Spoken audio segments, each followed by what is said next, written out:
દીકરાઓ કે મા બાપને વૃદ્ધાશ્રમમાં મૂકવા માટે તલપાપડ થઈ રહ્યા છે.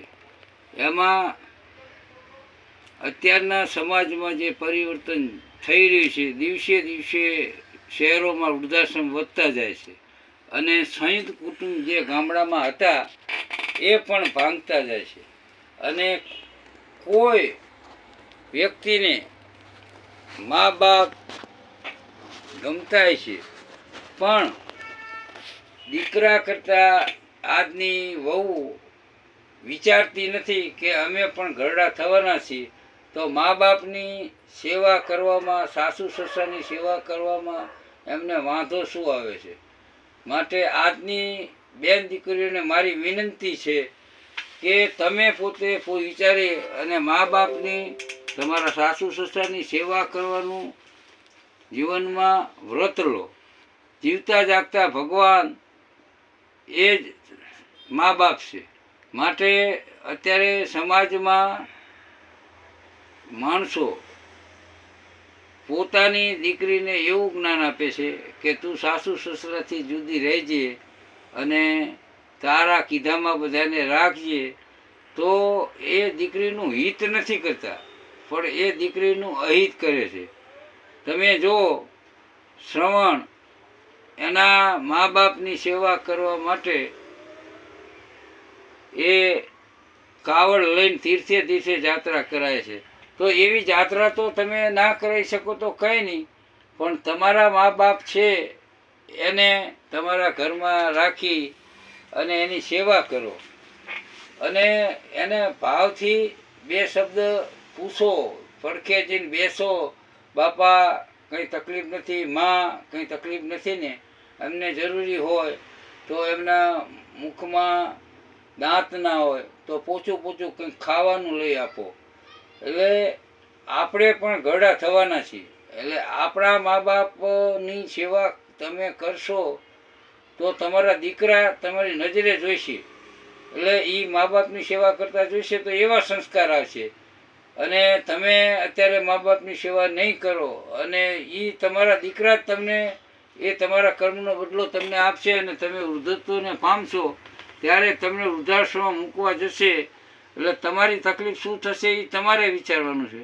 માટે આજની જવાનિયાઓને અને આજની જે દીકરી છે એને મારી વિનંતી છે કે પરમાત્મા ગણી મા બાપની સેવા કરો.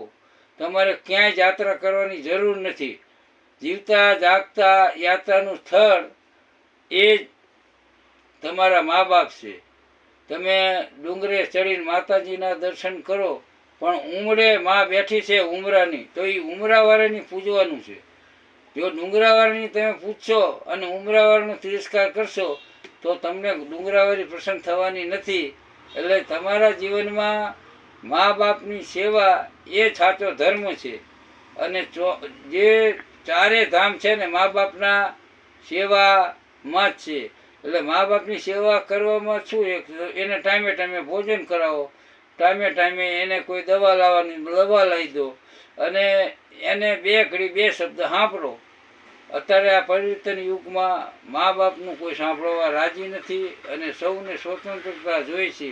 એ જેટલી સ્વતંત્રતા છે એ સ્વતંત્રતામાં પરિવર્તન ના પામે એ આપણે જોવાનું છે. એટલે મારે દરેક યુવાનોને વિનંતી છે કે તમે મંદિર ના જાઓ તો ચાલશે, તમે સાધુ સંતોની સેવા નહીં કરો તો ચાલશે, પણ તમારા મા બાપની સેવા કરશો તો પરમાત્મા રાજી થશે. આવી સેવા જે છે ને જગતમાં એ મહાનમાં મહાન છે. પછી તમે મા બાપની સેવા ના કરો અને લાલાને રોજ તમે કપડાં બદલાવો, લાલાને રોજ તમે મોહનથાળ ખવડાવો, પેંડા ખવડાવો અને મા બાપની સેવા ના કરો તો લાલો પ્રસન્ન ના થાય. કાનાને વાઘા પહેરાવે ને કાનાને બધું કરાવે અને કાનાને દર્શન કરવા માટે પતિને પણ સેવા નથી કરતા. અમુક પોતાના પતિ નોકરી આવે તો પહેલી એ સેવા કરવી પડે. કાનાની સેવા તો પછી થાય, મંદિર જવાની પછી થાય. પેલો થાક્યો પાક્યો આવ્યો હોય તો એની સેવા કરવાની આપણી ફરજમાં છે.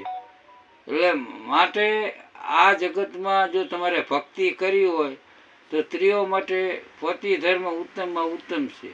અને પતિનો ધર્મ એ છે કે પોતાની પત્નીને જે જરૂરતી વસ્તુ હોય એ એને લાવી આપવી જોઈએ. અને સ્ત્રીને પણ સ્વતંત્રતા આપવી જોઈએ. સ્ત્રીને પણ જીવન છે, એને અનુકૂળ આવે, એને ગમતું મનગમતી વસ્તુ તમે લાવી દો તો બેયનું જીવન વ્યવસ્થિત ચાલે. અને કદાપી પણ તમારા પુત્રની હાજરીમાં તમારે ઝઘડવું નહીં.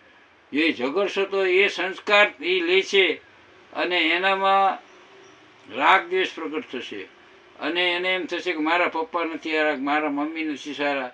એટલે કોઈ દી દીકરાની હાજરીમાં ઝઘડવું નહીં અને કદાપી કોઈ પણ મારઝૂડ પણ ના કરવી. એટલે આ વસ્તુ જીવનમાં બધાને ઘડતરરૂપ થાય એ માટે અમારા જેવાને બોલવું પડે છે. અને તમે જુઓ સંત ઋષિ આ તે બધાય તો મા બાપની સેવા થકી જ આગળ આવ્યા છે.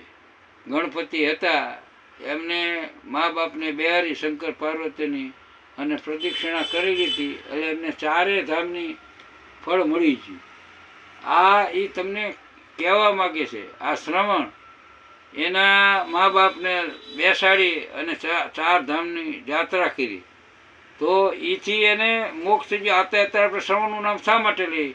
કારણ એને પરમાત્માની પ્રાપ્તિ થઈ ગઈ કહેવાય.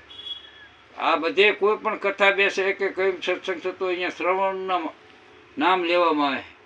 શ્રવણે એટલું પુણ્ય કાર્ય કર્યું કે એના મા બાપના માટેથી પોતે કાવડ લઈ અને તીર્થે તીર્થે ફર્યો. એટલે અત્યારે આ કળિયુગમાં મા બાપની સેવા મહાન છે. તમે મંદિર નહીં જાઓ તો ચાલશે, તમે સાધુ સંતોની સેવા નહીં કરો તો ચાલશે, અને કાનાના કપડાં નહીં બદલાવો તો ચાલશે. મા બાપને તમે ટાઈમે ટાઈમે ખાવા પીવાનું આપશો અને એમને વૃદ્ધાશ્રમમાં મૂકવા ના જાઓ, એ જ મારી વિનંતી છે. હરિઓમ. આનંદ આનંદ આનંદ.